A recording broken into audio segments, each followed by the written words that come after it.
बिस्मिल्लाहिर्रहमानिर्रहीम। Lecture number 5C और उसका पार्ट 2 है। इसमें हमने एक्सरसाइज 5.3 का क्वेश्चन नंबर 3 हमने डिस्कस करना है कि इफ़ यूनिवर्सल सेट जो सा है वो नेचुरल नंबर है then verify De Morgan laws, यानी हमने डी मॉर्गन लॉज जो से वो वेरीफाई करने हैं बाय यूजिंग ए सेट जो सा है वो एम्प्टी सेट है और बी जो सेट है वो प्राइम नंबर है। ठीक है, तो सोल्यूशन कौन सा है, जैसे यूनिवर्सल सेट हमें गिवन है, यूनिवर्सल सेट है natural numbers mean 1 2 3 and so on, there is no limit. उसके बाद जो सेट ए है वो हमारे पास क्या है, वो एम्प्टी सेट है, और जो सेट बी है वो है प्राइम नंबर्स, और प्राइम नंबर्स 2 से शुरू होते हैं, 2 3 5 7 11 13 एंड सो ऑन, जो अपने अलावा किसी और पर डिवाइड नहीं होते उनको प्राइम नंबर कहते हैं। हमने डी मॉर्गन लॉज जो उनसे हैं वो प्रूव करने हैं। तो पहला लॉ प्रूव करते हैं, वो क्या है कि A intersection B whole complement is equals to A complement union B complement. ये हमने प्रूव करना है। इसकी लेफ्ट हैंड साइड लेते हैं। लेफ्ट हैंड साइड है कि A intersection B whole complement. हम जानते हैं कि कौन सा A intersection B whole complement equal to होता है universal set difference A intersection B. इसका मतलब पहले ए इंटरसेक्शन बी मालूम करेंगे। तो ए इंटरसेक्शन बी, ए का सेट क्या है हमारे पास, एम्प्टी सेट। ठीक है, सॉरी यहाँ पर हमने ब्रैकेट नहीं डालनी थी। ठीक है, यहाँ तो हम ब्रैकेट खाली ये ब्रैकेट्स डालते तो यहाँ खाली ये लिखते। ठीक है, तो एम्प्टी सेट ए है और इंटरसेक्शन बी सेट जो हमारे पास है उसके एलिमेंट्स हैं प्राइम नंबर्स 2 3 5 7 11 और 13 एंड सो ऑन। अब इंटरसेक्शन का मतलब है दोनों में जो कॉमन है। अब दोनों में तो कॉमन कुछ भी नहीं है, तो क्या होगा, एम्प्टी सेट ही आंसर आएगा। तो ए इंटरसेक्शन बी हमारे पास एम्प्टी आ गया। अब हमने क्या करना है, हमने A intersection B whole complement find करना है। ठीक है, तो हम यहाँ लिखते हैं A intersection B whole complement is equals to universal difference A intersection B. तो यूनिवर्सल सेट क्या है हमारे पास, यानी A intersection B whole complement is equal to universal set है 1 2 3 and so on natural numbers difference A intersection B है empty set. तो empty set इसमें से निकाल दें तो ये सारे एलिमेंट्स तो यही आ जाते हैं, यानी A intersection B whole complement is equals to 1 2 3 and so on. और ये क्या है, ये नेचुरल नंबर्स हैं। ठीक है, तो आप इसकी जगह ये भी लिख सकते हैं दैट इज नेचुरल नंबर। ये हमारा लेफ्ट हैंड साइड का आंसर आ गया, इसको हमने इक्वेशन 1 का नाम दे दिया। ठीक है, अब हम इसकी राइट हैंड साइड लेते हैं और राइट हैंड साइड पे हम जी, तो राइट हैंड साइड हमारे पास क्या होगी, इसकी right hand side is equals to A complement union B complement. अब हमने ये फाइंड करना है, लेकिन इसके लिए हमें सबसे पहले ए कॉम्प्लीमेंट फाइंड करना है। ए कॉम्प्लीमेंट फाइंड करना है और हम जानते हैं कि ए कॉम्प्लीमेंट इक्वल टू होता है universal difference A set. A complement is equal to universal set क्या है हमारे पास, वो है natural numbers 1 2 3 4 and so on. Difference A set, और ए सेट है एम्प्टी सेट। अब एम्प्टी सेट को इसमें से निकाल दें तो यही आ जाएगा सारा सेट नेचुरल नंबर्स का 1 2 3 4 एंड सो ऑन। तो ये ए कॉम्प्लीमेंट का आंसर आ गया। अब हमने बी कॉम्प्लीमेंट फाइंड करना और हम जानते हैं कि बी कॉम्प्लीमेंट इक्वल टू होता है यूनिवर्सल डिफरेंस बी। तो B complement is equal to universal set के एलिमेंट्स है 1 2 3 4 5 and so on difference B. और बी सेट के एलिमेंट्स कौन से हैं? वो प्राइम नंबर्स हैं।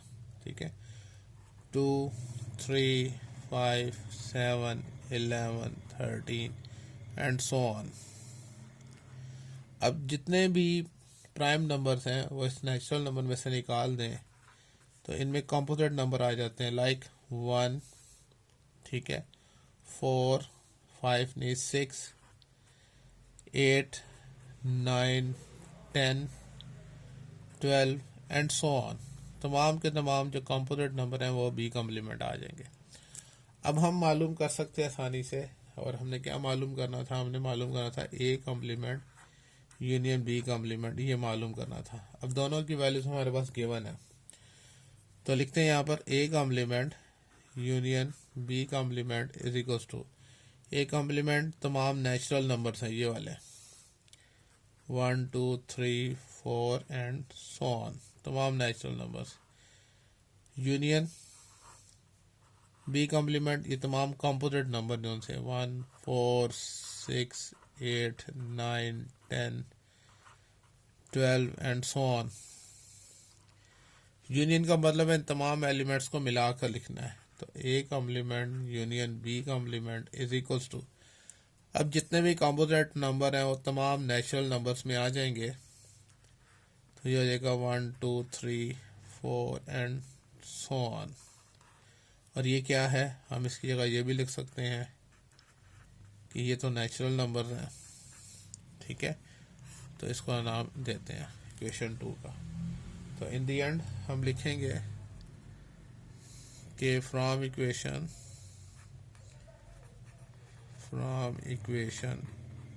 1 and 2 it is proved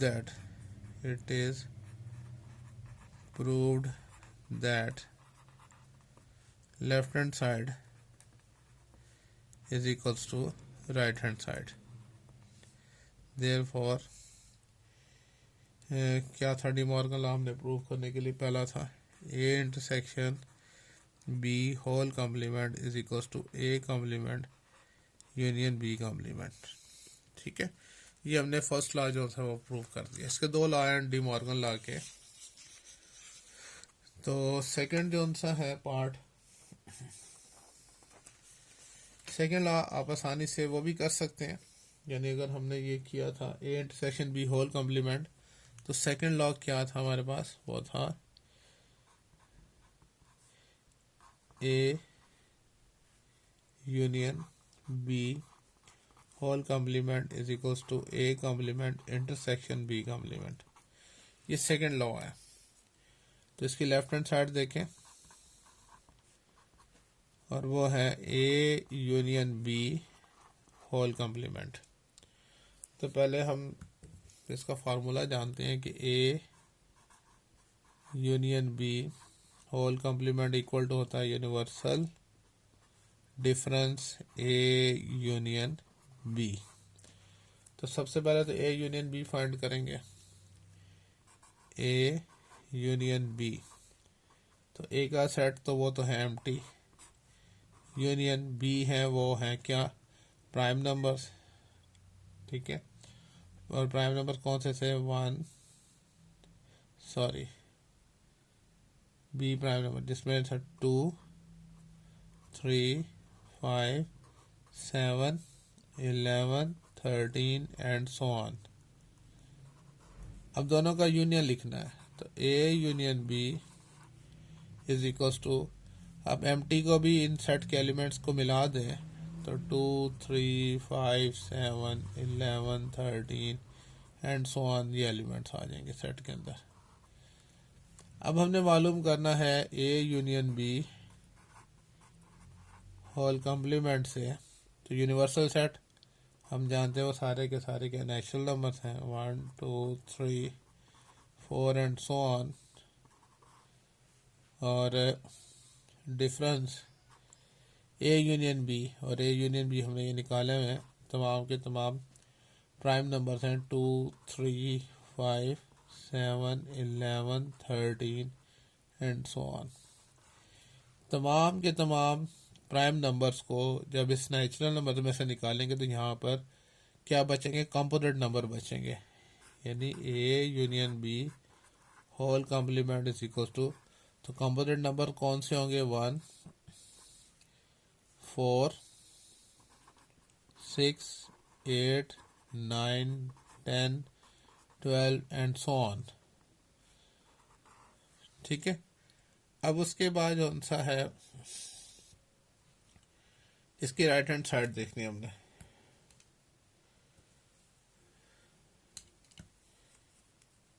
देखें जी, राइट हैंड साइड कौन सी है, वो क्या है हमारे पास, A complement intersection B complement, ये राइट हैंड साइड है। ठीक है। अब सबसे पहले तो हमें ए कॉम्प्लीमेंट फाइंड करना है, और हम जानते हैं कि ए कॉम्प्लीमेंट क्या होता है, यूनिवर्सल डिफरेंस ए। तो A complement is equal to universal set के एलिमेंट्स हैं natural number 1 2 3 4 and so on. Difference A का सेट क्या है, वो एम्प्टी है। तो A complement is equals to, इस एम्प्टी सेट को इसमें से निकाल दें, 1 2 3 4, तो ये ए कॉम्प्लीमेंट का आंसर आ जाएगा। फिर हमें बी कॉम्प्लीमेंट फाइंड करना है, और हम जानते हैं बी कॉम्प्लीमेंट इक्वल टू होता है यूनिवर्सल डिफरेंस बी। तो B complement is equal to universal set क्या है, 1 2 3 4 and so on. Difference B set के एलिमेंट्स जो उनसे हैं वो कौन से हैं, प्राइम नंबर से 2 3 5 7 11 13 एंड सो ऑन।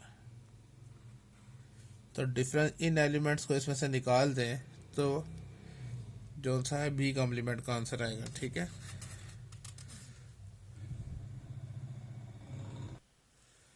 जो उसके बाद देखें बी कॉम्प्लीमेंट हमारे पास आएगा,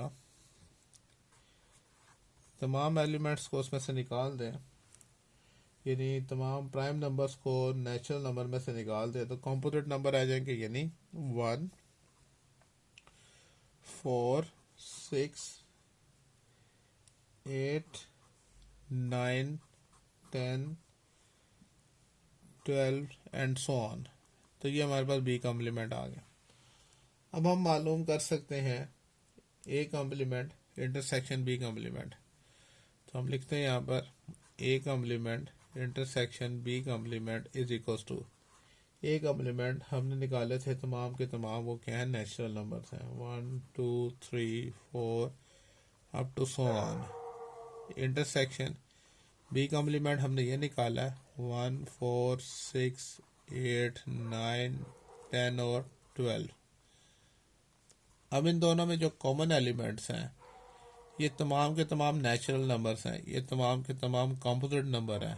तो कॉमन क्या आएगा, वो कॉम्पोजिट नंबर आएंगे, यानी A complement intersection B complement is equals to आ जाएगा 1 4 6 8 9 10 12 and so on.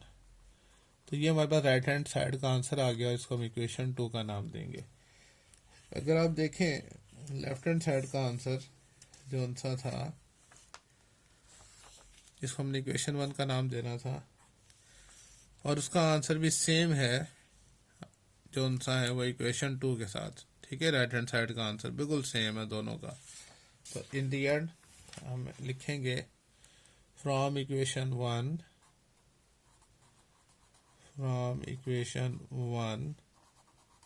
and 2 it is proved that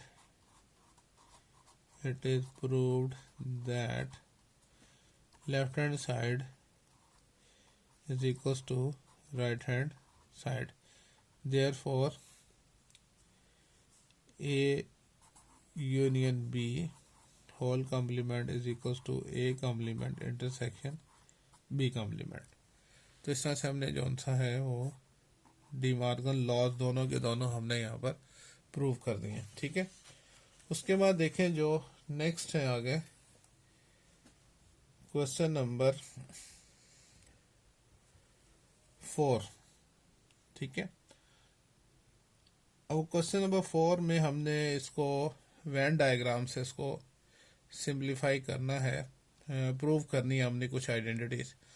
तो वो हम इंशाल्लाह ताला फिर नेक्स्ट लेक्चर में, पहले मैं आपको वो समझाऊंगा कि वेन डायग्राम क्या होती है, उसके बारे में थोड़ी सी बेसिक समझ लेंगे और फिर जौन सा है वो हम जौन से उसके चंद जो 4 पार्ट्स हैं उसको डिस्कस करेंगे। तो आज का लेक्चर यहीं तक रहने दें। ओके, अल्लाह हाफिज़।